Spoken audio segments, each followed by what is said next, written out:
Olá, Miguel, bom dia, obrigado por estás aqui na Rádio Nova. Tu agora, além de divulgador científico e muitas outras coisas, tens também, és joalheiro?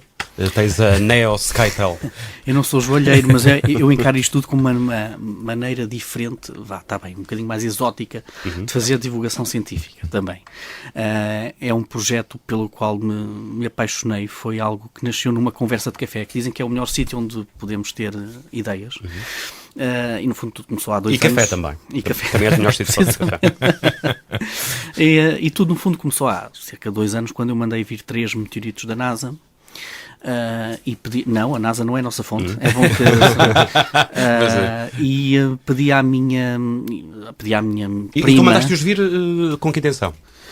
Precisamente para servirem de amuleto, uma espécie de amuleto, porque eu pedi à minha prima, que é joalheira, para fazer alguma coisa com aqueles amuletos, para eu dar à minha mulher e para dar ao meu filho, e para mim próprio, como é óbvio. E ela fez aquilo que existia em joalharia, ou uma espécie de joalharia, antes do nosso projeto, que é colocar uma base em cima do meteorito, com umas garras e ponto. E era um amuleto, sem qualquer tipo de sentimento estético, não tinha beleza nenhuma, era apenas um meteorito.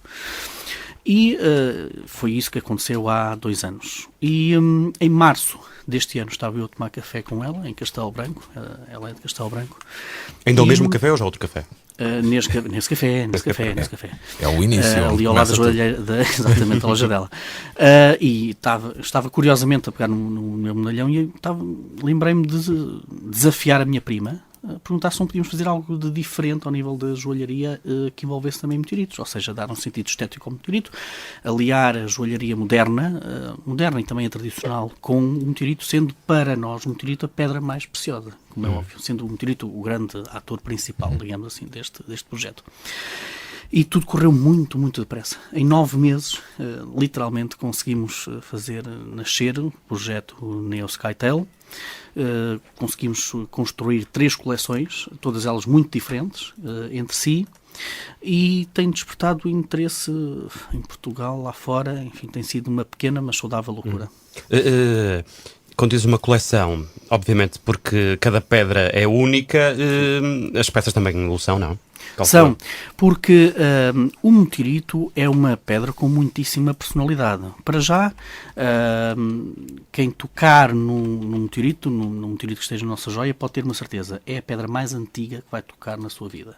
Os nossos meteoritos têm mais de 4.000 milhões de anos, são anteriores à formação dos planetas e são pedras que nunca foram verdadeiramente fundidas. Ou seja, nós temos o nosso fabricante, é uma pequena curiosidade que partilho convosco, o nosso fabricante até chegou a aquecer um meteorito a temperatura de 4.000 graus e o meteorito não se queixou.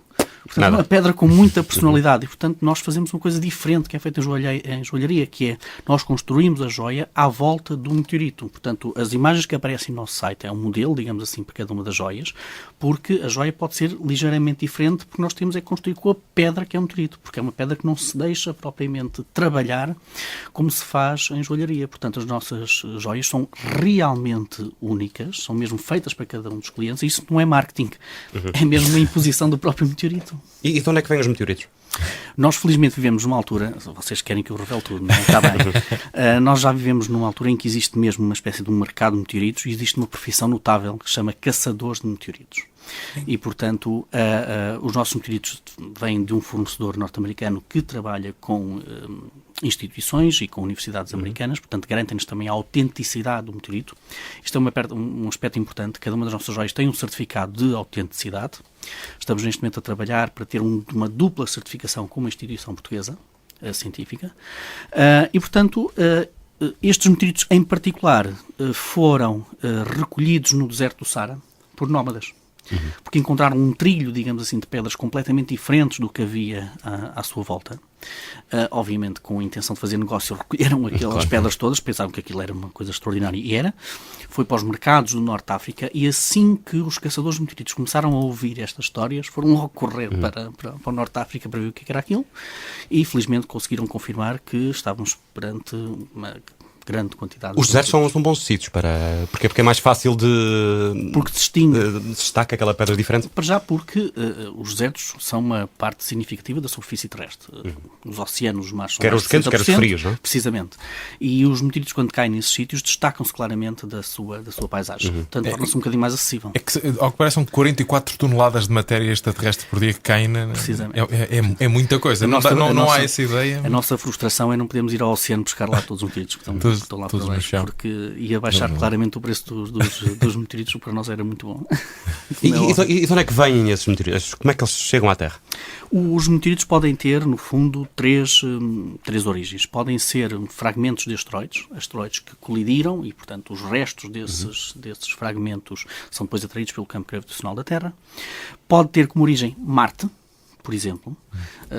Como é que podem vir de Marte? Imaginem uma colisão de um grande objeto com Marte que liberta uma série de superfície, de pedaços da superfície. E consegue fugir à gravidade. Consegue fugir à gravidade. Marte é muito mais pequeno que a Terra, tem uma força gravítica muito mais inferior. E, portanto, nós também temos conhecimento aqui na Terra, são estudados cientificamente meteoritos que vêm de Marte, são pedaços de Marte. E também temos pedaços da Lua, em que a história é exatamente a mesma que aconteceu em Marte. Colisões, superfície da Lua, pedaços da Lua que são ejetados e que vêm depois parar à Terra. Portanto, nós conhecemos cientificamente essas origens dos meteoritos. Os meteoritos que nós trabalhamos são os mais antigos, curiosamente. São precisamente os que vêm dos asteroides, da cintura de asteroides. Aquela região entre as órbitas de Marte e Júpiter, que está povoada por uma série de asteroides. Não acreditem nas imagens de ficção científica em que temos sempre uma nave a tentar escapar-se dos asteroides. Não. A distância média dos asteroides é mais ou menos a distância entre a Terra e a Lua, portanto é uma distância considerável em cada um dos asteroides. E por isso temos também, portanto, essa indicação científica que os nossos meteoritos são as pedras mais antigas do Mas aquilo lá em cima é uma lixeira completa. Aquele filme do Alfonso Cuarón, o Gravidade, mostra isso, não é? Aquilo anda para lá sempre. Eu adoro e odeio esse filme. Adoro porque eu acho que qualquer mau filme, mais ou menos científico de Hollywood, pode ser uma oportunidade única e espetacular para fazer divulgação científica. Eu fiz isso, por exemplo, com o Armageddon. Também não devem acreditar minimamente na questão científica do Armageddon. Sim, mas esse é mau. É mau. O Gravidade tem também uma série de questões científicas más, completamente erradas, mas que é precisamente isso que estavas a dizer, que podemos pegar na questão do lixo espacial, do que está lá em cima. E são milhares e milhares e milhares de detritos. Eu lembro-me que há coisa de 2 anos, se não me engano, eu fui chamado à RTP para aí umas 4 ou 5 vezes seguidas porque a notícia era que tínhamos satélites a cair. Praticamente uma série de satélites a cair. É uma notícia que volta e meia aparece, não é? Sim, e a tendência é para que essa queda de satélites acentue nos próximos tempos. Porque temos uma série de satélites que estão a acabar a vida útil. Na altura não se pensou muito bem como é que... Portanto, é muito bom estarem lá em cima a funcionar, não se sabe muito bem como é que eles depois vêm para cá abaixo. Mas a tendência é para isso aumentar. E nós estamos, de facto, a poluir cada vez mais as órbitas próximas da Terra. É um problema grave. A Estação Espacial Internacional já teve alguns casos perclitantes ao nível para se escapar a esse tipo de lixo. Já agora que estamos no cinema, deixem só perguntar o Interstellar, é o último do Christopher Nolan. Eu tinha tanto medo que vocês me fizessem. Mas já viste? Eu já vi. Ao contrário de para aí 90% dos meus amigos também da área da ciência, eu não apreciei propriamente muito o filme, mas não apreciei sobretudo do ponto de vista cinematográfico. Ao nível dos diálogos, a construção dos diálogos, ao nível da construção das personagens, isso eu não apreciei grande coisa. Tem uma componente científica por trás muito, muito interessante. Tenho um dos maiores cientistas da atualidade que trabalha na área da relatividade, trabalha na área dos buracos negros, que fez, para além de ter sido produtor executivo, foi ele obviamente que tratou de toda a parte de ciência. Conseguiu fazer logo ali uma projeção muito, muito interessante. Eu não quero, obviamente, estragar os planos de quem ainda não foi ver o filme, mas aparece lá um buraco negro gigantesco, muito interessante. E aquele buraco negro foi feito em computador utilizando precisamente equações científicas feitas por esse produtor executivo e criou uma grande surpresa na comunidade científica, porque a comunidade científica não tem ao seu dispor os computadores que Hollywood tem para fazer aquele tipo de coisas. E então o resultado visual daquele buraco negro que aparece, que respeita as leis científicas, não era nada aquilo que estavam à espera os cientistas. Coisa, e, portanto, já há artigos científicos que estão a ser feitos tendo em conta a modelação, digamos assim, daquele buraco negro. Portanto, essa é a parte boa daquele filme. E, portanto, eu não gostei, mas foi por outras questões, curiosamente, cinematográficas, não tão mas isso é bom, isso é muito bom. Voltando às joias, Miguel, isto é fácil. Os meteoritos que vocês colocam, eles são todos iguais, quer dizer, na forma não são, com certeza. Mas o material que são feitos, tudo que vem do espaço, é tudo igual? Não, temos claramente meteoritos diferentes. Os meteoritos, de maneira geral, classificam-se em 3 grandes famílias: os rochosos, os ferrosos e os ferro-rochosos. Nós utilizamos os rochosos, ou seja, aqueles que os nossos ouvintes não estão a ver isto, mas eu estou neste momento a tirar o meu anel e a mostrar. Mas deviam estar a ver. Precisamente. Isto parece, com todo o respeito pela tua linha de joalharia, parece um prego enferrujado. Sim, eu até posso fazer uma outra. O meu fabricante, um dos fundadores do Daniel Oliveira, que certamente nos está a ouvir, até me confessou que a filha dele, quando viu pela primeira vez os meteoritos, começou a protestar com ele, a dizer porque é que o pai foi ao Marão buscar pedras. Não avisou. Mas não, são pedras claramente muitíssimo diferentes, em termos geoquímicos, como é óbvio, e depois são muito difíceis de partir, obviamente. Portanto, nós temos meteoritos com um aspecto mais rochoso, como as rochas que nós conhecemos da Terra, e depois temos meteoritos com um aspecto mais ferroso. Como, por exemplo, aquele que eu utilizei na primeira vez, naqueles que pedi à minha prima. Por acaso também tenho aqui. Tenho aqui. Portanto, nós temos claramente meteoritos diferentes. Há diferentes cores, obviamente com composições geoquímicas muito, muito diferentes entre si. Mas isso é um amuleto, não é? E astrónomo é supersticioso? Só para não arranjar problemas, eu como não acabei com os astronomia não posso chamar de astrónomo, mas, mas como já ando há 20 anos a trabalhar na produção da ciência, é mais fácil assim. Não, eu acho que, e isso também é um bocado o conceito que nós temos nesta marca de joalharia, eu acho que há excentricidades possíveis. E a maior excentricidade possível para mim é andar com um bocadinho de cosmos. E isso tornou-se possível também com este projeto, como é óbvio. E, portanto, poder apenas e tão só tocar numa pedra que tem mais de 4 mil milhões de anos é algo absolutamente extraordinário. Mas isso sou eu que tenho uma sensibilidade científica, obviamente, especial. Mas não, eu, na minha vida, enfim, tenho uma regência, digamos assim, da minha vida mais científica propriamente de acreditar em amuletos, em boa sorte e essas coisas todas, como é óbvio. Estamos a falar de cosmos e nem só, não é? Com o Miguel Gonçalves. Miguel, 2014 está a chegar ao fim. Qual foi, assim, o grande acontecimento científico este ano? A Rosetta, talvez, pelo menos foi assim o que teve mais impacto em termos mediáticos, não é? A sonda que a ESA enviou. Pela excitação e pela pequena tragédia, não é? Que foi associada à Rosetta, sim, claramente. Do ponto de vista tecnológico, digamos assim, imaginem, os meus amigos, o que é tentar aterrar ou acometar, que é um termo interessante, na superfície de um cometa que vai a uma velocidade de cerca de 40 vezes a velocidade de uma bala e tentar atirar para lá um pequeno mosquito, entre aspas, que é a pequena lander filé, e esperar que o arpão funcione para agarrar. Vamos ser um bocadinho mauzinhos. Quem falhou foram os alemães, neste caso, porque os arpões e aquele sistema é tudo alemão. Portanto, mais notícias para a Cláudia Schiffer, para aquela que ela faz. Mas teve um pequeno problema. O sistema que prendia, digamos assim, o filé, o lander filé ao cometa, não funcionou. Neste momento está num estado de hibernação. Ele parece que tocou 3 vezes a superfície, andou a saltitar a superfície até ficar num sítio que, curiosamente, ainda por cima, faz com que não receba tanta radiação solar para as suas baterias como seria o desejável. E, portanto, está num estado de hibernação. Mas já nos deu ciência, aliás, a notícia da semana da própria Rosetta gira sobre uma questão fundamental até mesmo para o nosso planeta, que é tentar perceber de onde é que veio a água do nosso planeta. O que diz a ciência é que parte da água que nós conhecemos no nosso planeta veio de cometas ou de asteroides ou de ambos. Muito provavelmente terá sido de ambos. Mas porque aquela cauda que vemos é água, não é? É água, gelo, enfim. E, portanto, o que nos contou a Rosetta esta semana foi que a água que encontrou e que mediu no cometa, no 67P, tem um sabor diferente, digamos assim, da água que nós conhecemos aqui na Terra. Portanto, não terá sido cometas parecidos com este cometa que veio a água da Terra. Portanto, provavelmente terão sido mais os asteroides, que têm menos água, mas que nós tivemos muito mais colisões de asteroides que propriamente cometas no início da Terra. E, portanto, provavelmente até terão sido mais os asteroides a dar-nos água. Portanto, foi um feito tecnológico e científico notável, o da Rosetta e o da Philae, que ainda vai ter continuidade, porque à medida que o cometa se vai aproximando do Sol, vai criando aquela cauda, portanto vamos assistir praticamente em direto, em vídeo e cores, à transformação do cometa, o que é notável do ponto de vista científico. Mas eu gostava também de realçar 2 questões que nos levam mais, se calhar, também para a política espacial, que eu acho que são fundamentais, e que é a chegada da China à Lua, porque chegou com um pequeno roverzinho, o Rabbit, à Lua. Isso é, do ponto de vista histórico, até é muitíssimo significativo, até porque temos uma China a apostar cada vez mais, de uma maneira cada vez mais intensa na exploração espacial. Houve algum gozo com o facto da sonda ter chegado lá e ter avariado antes do tempo, depois disseram que não era bem assim, algumas piadolas sobre o material chinês? Sim, mas inevitáveis, se calhar. Sim, mas o rover andou. Quer dizer, mesmo que o rover tivesse andado apenas 1 metro, andou muito mais do que isso, já foi um feito tecnológico notável.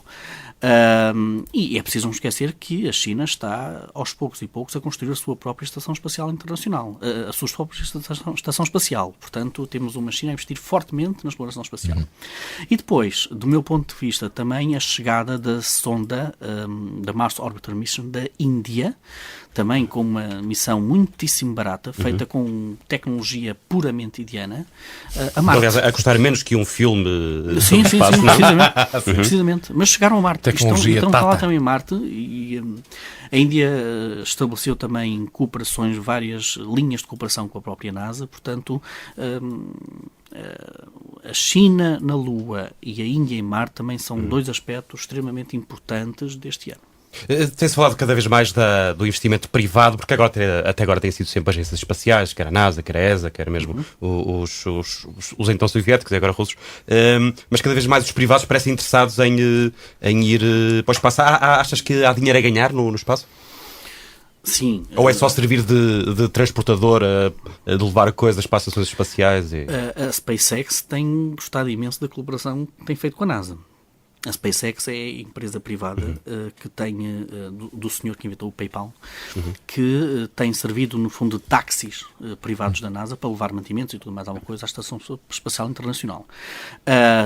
Mas sim, é interessante reparar o seguinte: pouco depois da Apollo, nós tivemos todo um conjunto de empreendedores, de visionários, cientistas e não cientistas, que começaram a pensar em grande no que diz respeito ao espaço, mas sobretudo um ponto de vista mais ou menos lírico, mais ou menos sonhador.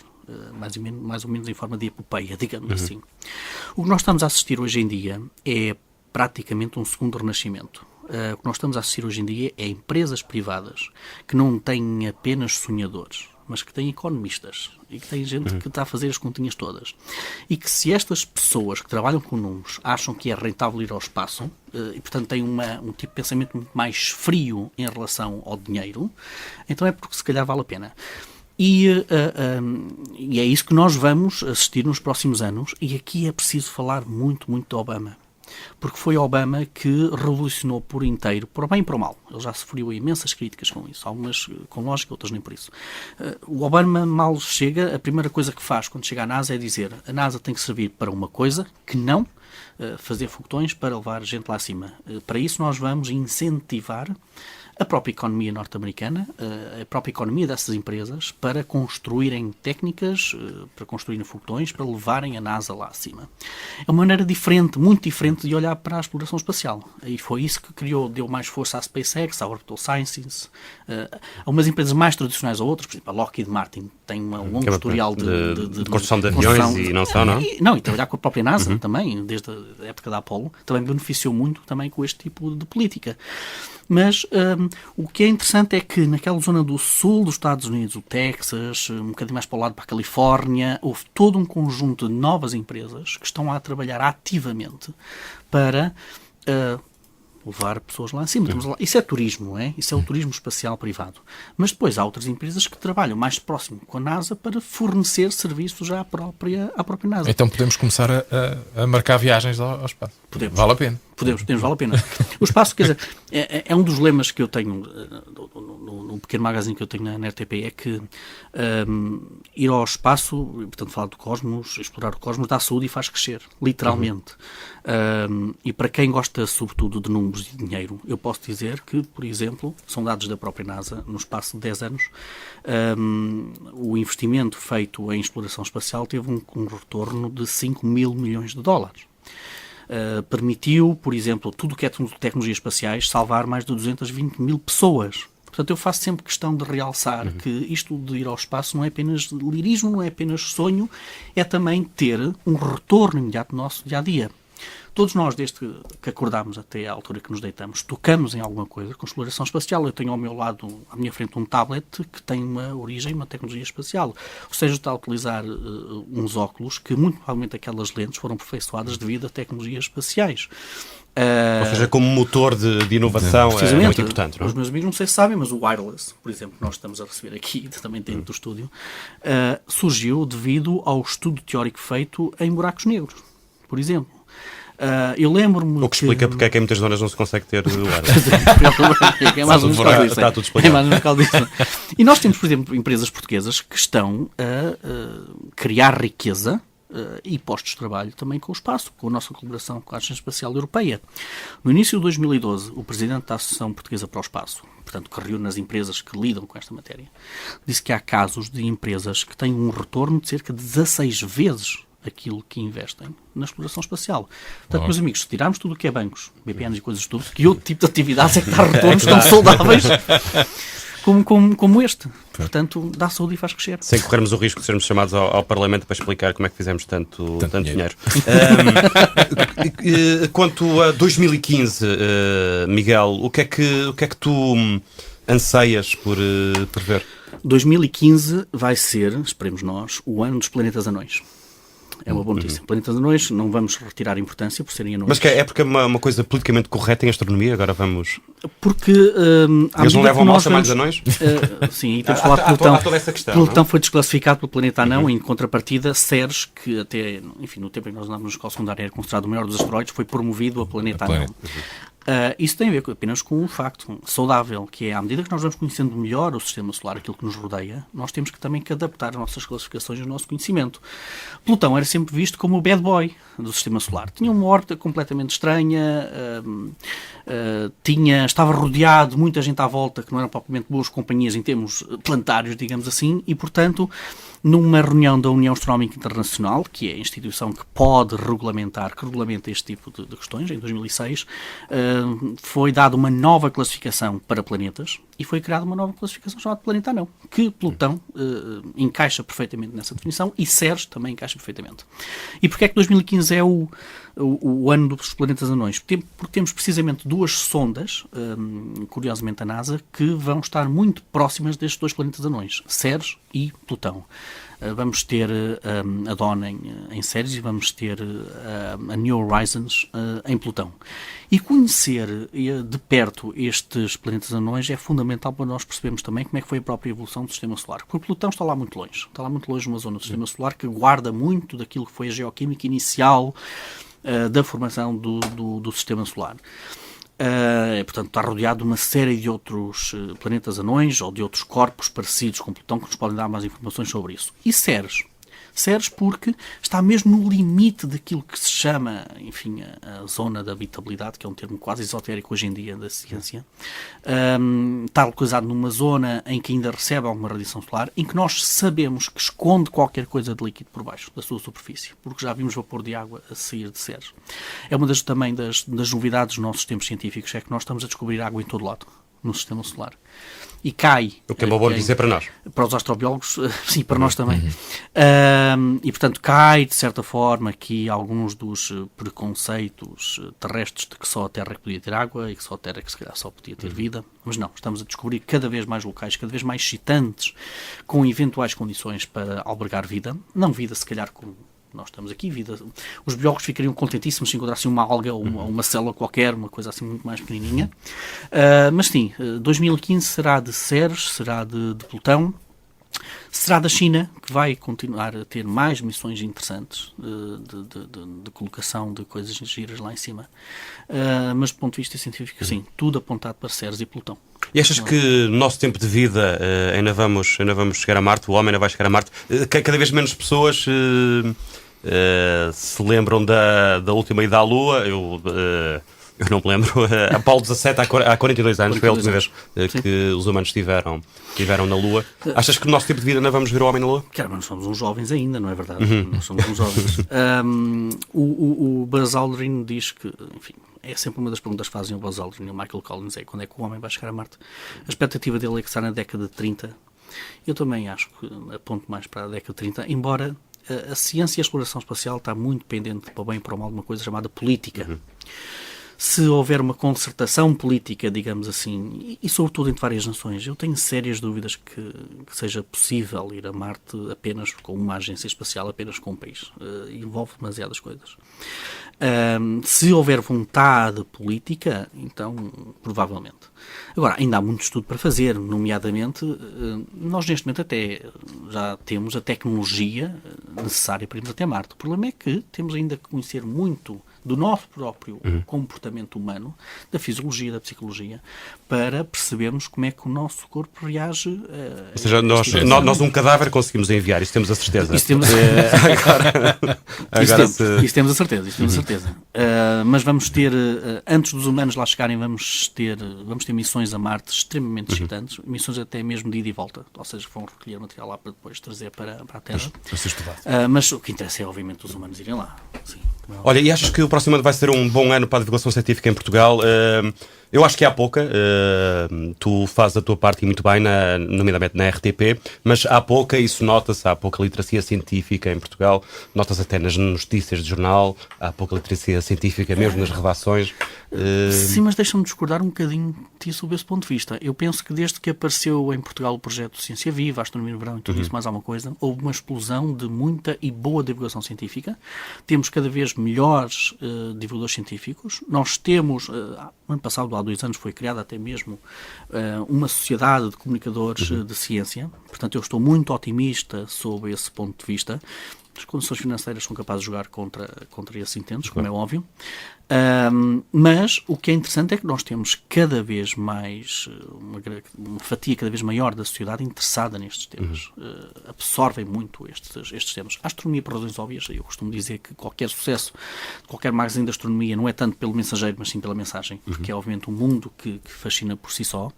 Mas se houver uma aposta séria por parte dos responsáveis dos órgãos de comunicação social, então eu penso que temos espaço para fazer mais e melhor divulgação científica. Eu, curiosamente, na emissão deste domingo mostrei um livro de um senhor chamado, um cientista, professor da Universidade de Coimbra, chamado António Piedade, que tem um projeto absolutamente delicioso chamado Ciência na Imprensa Regional. E, portanto, é um projeto em que ele coordena com vários órgãos de comunicação social regional e coloca ciência, crónicas de ciência, tudo mais alguma coisa a ver com ciência, nesses órgãos de comunicação. E é muitíssimo bem aceito. Portanto, deixa-me conservar este otimismo. Eu preciso muito deste otimismo. Muito bem. Não, e diz-me também algo. Miguel Gonçalves, muito obrigado por ter estado por cá esta manhã. Boa sorte também com esta linha de joias, de material das estrelas, Neo Skytel. Muito obrigado. Obrigado.